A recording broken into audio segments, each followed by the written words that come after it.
give my thoughts on how the election is actually far from over and how these three branches of government actually operate. And so we can navigate here for the what's to come in 2025. So, all right, Gavin Gregory coming at you right now. We had this big election here in America, land of the free, home of the brave. The potentially make some predictions on what I think is going to happen here. And ultimately, there was obviously we had the Republican Party candidate win the election according to the general consensus, and then also the Electoral College.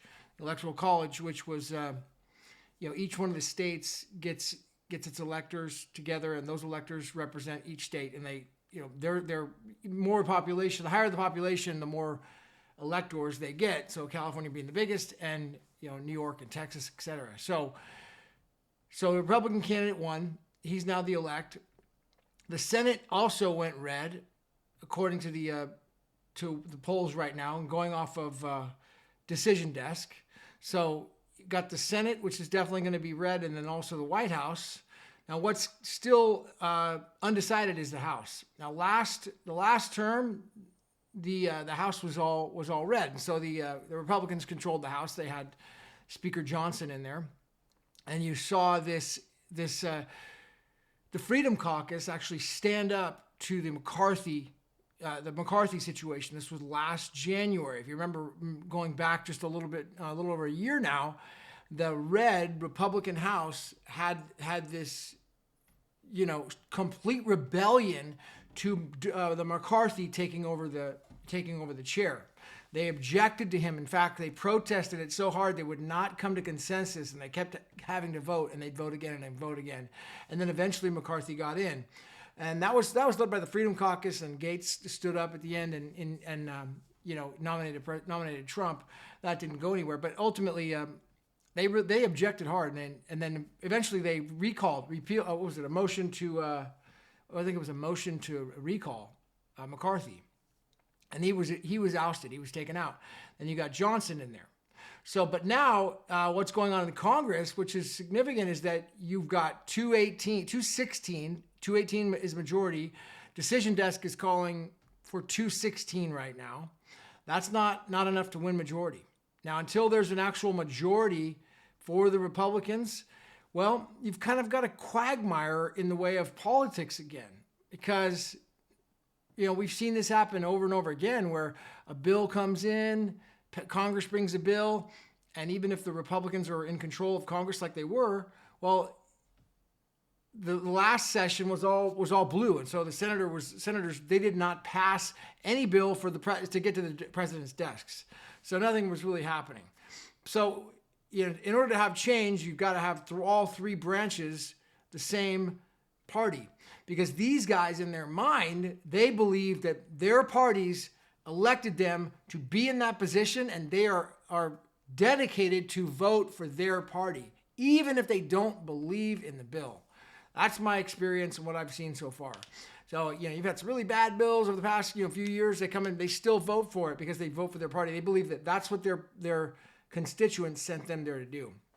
So we will see a unanimous support for the Republicans, just like we've always seen in the past, if they do get the House. So it's really something to keep an eye on very closely right now, because if you've been watching any of the Trump, the Twitter feeds with Donald Trump, really not his feeds, but just the things that they're talking about change are absolutely dramatic, including completely dismantling the Department of Education, putting a brand new Department of Education called the American Association, which will actually be new forms of degrees for students to get, which will be completely free education, and it will be done much faster than before. Like bachelor's degree, Bachelor of Science, that's going to change. This is a completely new way to be educated. The dismantling of these institutes, for example, the Department of Health. These people are, in Big Pharma, how they've infiltrated these agencies. I think it was 19 of the people in that, I don't know if it was the pharmaceutical industry, were back and forth between the government and the pharmaceutical industry. I mean, that's going to end. No more of that. It's going to be completely separated. And also, he's talked about, now again, these things are really kind of pending with this House. So if you want to see change, these types of things happen, the House has to go Republican. If it doesn't go Republican, it's not happening. You may be at a quagmire, so nothing's going to happen. But ultimately, let's just assume that does happen. Then you're going to see a complete dismantling of the federal institutions there in D.C., and they're going to go back out into middle America. This is something that's going to happen. These agencies will be taken out. The people who are working there, they're going to be fired, let go, and they're going to start hiring people in middle America. So when you see this video, you're in middle America somewhere, you can get a job and apply for the federal government somewhere. You may be working at Department of Health or something.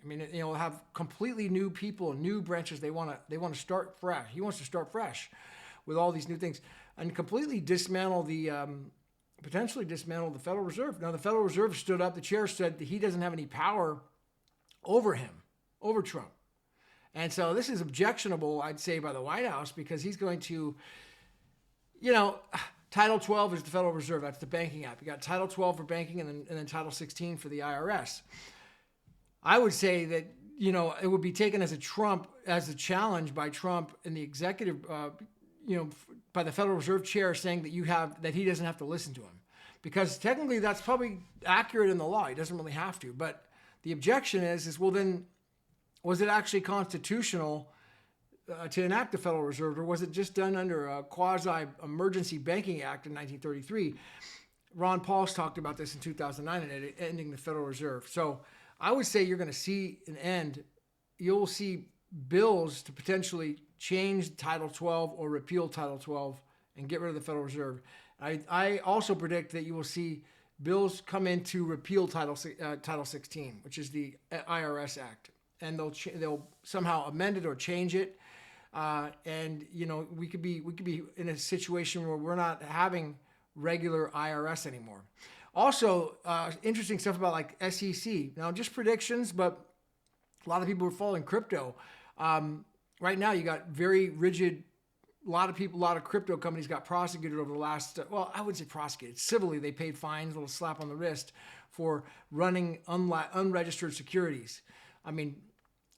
Reggie Middleton was probably the one that got it the worst, but a lot of these others didn't. A lot of these ICOs, Ethereum still has not been, as far as I know, they haven't even been dealt with. So, and they ran the biggest unregistered security offering of them all.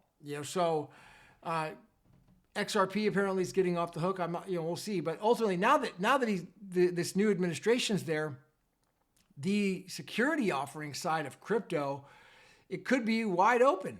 Even though it's completely against the law to do that, apparently, because securities, they are supposed to be registered. When you're doing a fundraising offering for the general public, for consumers, it's there to protect the consumers, so they have notice that they're just buying into an investment, and that way the people are licensed. They go through the regulations.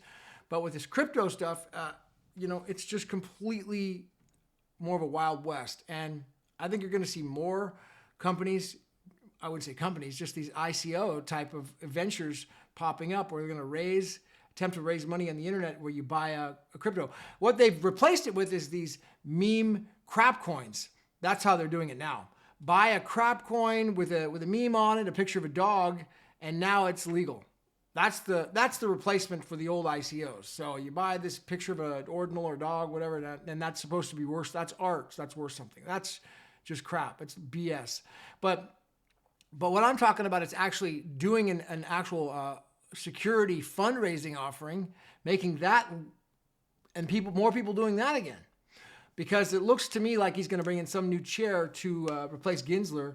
And while Gensler is bullish on the Bitcoin being a commodity at the base layer, undefined what Bitcoin meant, the SEC never defined what Bitcoin he was referring to. But people, see, that's the thing, general consensus, people, I guess, because of coin market cap or whatever, they think Bitcoin is BTC trading at the top. That is just... again, that is going off of mainstream news.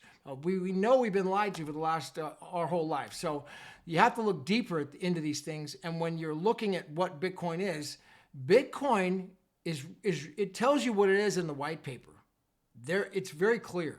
So you have to read the white paper and look at what that was, and then you can determine based upon that white paper what's representing the white paper for Bitcoin, because you got Bitcoin Cash, Bitcoin SV, and then you got Bitcoin BTC, which is BTC Core, Bitcoin Core. I'm sorry, Bitcoin Core, Bitcoin Cash, and then Bitcoin SV. Those are the 3 Bitcoins. So you have to determine which one is going to be the most closely to the white paper. I mean, it's pretty clear. It's pretty obvious. So, but that's a major thing that needs to be decided as well, because the people need to know. They shouldn't have to do all that research. They should be able to know exactly. Hey, I want to buy Bitcoin in the white paper. That's what I want. I want to know. I want Bitcoin. Okay, great. Yeah, then they get to buy that. They should be able to know. I want to buy something else that is not to do with the white paper. Well, they shouldn't have.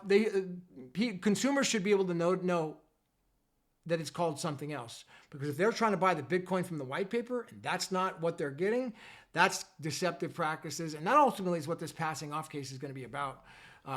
That's pending right now, because it's a massive case, and it could completely change the landscape about Bitcoin overall over the next couple of years. And it's just coming down to one thing only: the naming rights. You know, if you're going to label yourself as something, then be that thing. Be that thing.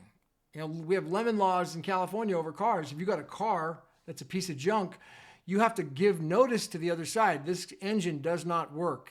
It is a lemon. It's not what you're buying is a defunct car. All right, you sell it like that and you price it like that. But when you price something as the original Bitcoin protocol from the white paper with all of the bells and whistles of the white paper and the amazing functionality of it, and then it's not that's passing off, my opinion. And I think that's what's going to be found in this case. It's a highly strategic move. So anyways, that's a big step. That case won't be affected by what's going on with the election stuff at all. That's completely foreign jurisdiction. But what will be affected in the coming years is the patent litigation. That's going to be starting. Yeah, I know that there's lots of patents overall that have been granted and issued over the election and voting systems. And don't think for a second that this incoming administration isn't aware of that. Okay, do not think for a second. Do not believe that. Oh, they don't. Dude, they know exactly about that. They have a team of lawyers. They read patents, and patents are granted. That's a whole body of law. It's under Title 35, and civil patent litigation is very, very real. In fact, it's probably the most, clear-cut litigation under federal law, I would say. Highly expensive, but clear-cut. So, meaning that when these patents are infringed, the big boys come into play and they say, you're infringing on my property. I want to collect. And don't think for a second you're not going to see nChain rise into the occasion at the right time, saying, we actually have this whole market over here patented, and you're trying to build something that's stepping on our property. So you can either build it on our blockchain, or pay us royalty fees, or we'll see you in court. So there's a lot of angles that are at play right now, and that again, of course, is the original blockchain, the original BSC blockchain. And I'm just going to continue talking and make this video a little longer here, because I want to just talk openly about why it's so important to have a public ledger, and really what the power of Bitcoin is, and why I've even talked about it. Because Bitcoin is the final frontier in this whole movement of truth, of exposing lies and censorship. Bitcoin is that final frontier. It's the final frontier. And so I pride myself being on the cutting edge, at the very farthest end of seeing the end of the tunnel. That's why I came so early into this, because I saw the final frontier way early. And the final frontier is going to take time. I don't know how long it's going to take, but for people to actually find out about what happened to Bitcoin and how it was hijacked. Because you've got, the Roger Ver book came out, then they threw Roger in jail once he wrote that book, hijacking Bitcoin. So, this is the final frontier, and it's going to take time for people to, I don't know, how long is it going to take people to find out that Bitcoin isn't what they think it is. This is just, it's the final frontier. Data being the bit side, and how this all plays out is going to have to really be, I have to discuss it longer in another video, but it will ultimately, keep an eye on Decision Desk. I think they're on YouTube, News Nation or something. I don't know, but I've been following on Decision Desk. I think is the HQ is the website, and they'll be hosting exactly what happens with the Congress, because keep an eye on that. It's going to be a big step if you want to see change, and this is massive change. Well, then Congress has to be in control of the Republicans, and then if it is control, you're going to see a lot of things happening, and that I think we'll see a much smaller government, dropping, potentially ending Title 26 or Title 16, which is the IRS, and then also potentially Title 12, Federal Reserve Act inside of there could be removed, repealed, changed. I really think there's going to be the major changes, and I think a lot of these bigger agencies will be dismantled and put out into America. And even the homeless situation is going to be changed, apparently. So we're going to have a complete change in the homeless, where homeless are going to be given like an actual place to live. They're going to build tent cities for them and have shelter. It's so inhumane what we have homeless out here in California. It's just sad. It's sad. And what can you do? What can you do? If it's one person, you can help. But when you got thousands and thousands, you have to have the federal government come in and help and really make a difference and create some sort of tent cities so we can shelter these people and get them help. And we absolutely need to do that. We got to have a way to help the homeless and get shelter for them. It's not even that expensive. I can't imagine that having tent cities would be monitored, actual doctors there, health practitioners, mental health, all that stuff. That's all coming. We're going to see a major change, but again, Bitcoin is the final frontier. All right, so just wanted to come out on a little bit of a rant. It's Saturday, the 9th of November. This is Gavin Mail, and I will be sure to hit the ones, like the video, leave a comment. I'll read that, and I'll see you at the top. Later.